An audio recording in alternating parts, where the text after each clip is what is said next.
The police and the army together on the streets of Guatemala City.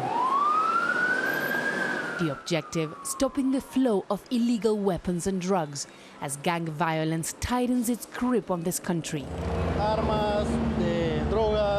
We are looking for weapons and drugs. This is a chain and a vicious cycle. Gangs and drugs that are putting Guatemala in a very complicated situation.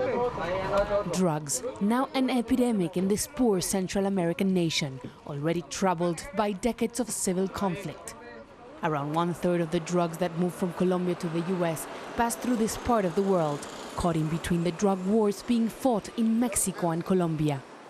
Guatemala has one of the highest crime rates in Latin America. Only last year, around 6,000 people were murdered.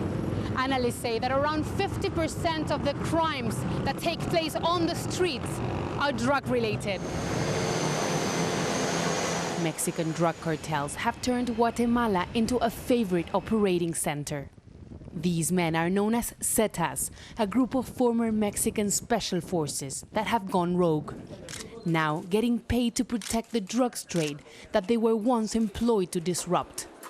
And they were caught here, in Guatemala, a sign of how deeply this country is connected to Mexico's drugs war. Weak institutions are partly to blame, but some analysts put the blame further north. The U.S. is only thinking of protecting itself. The U.S., Mexico, and Canada signed a treaty to protect North America from drugs. For us, that meant moving the border down to Guatemala. The problems of drug trafficking are now here, like in any other border country.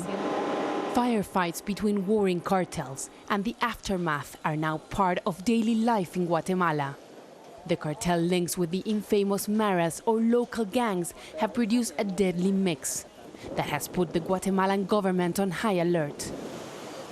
General Otto Pérez Molina is a politician, a position that puts his life under threat. The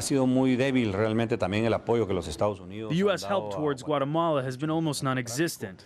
We have no planes to capture flights carrying drugs. We have no capacity to react fast, no radars.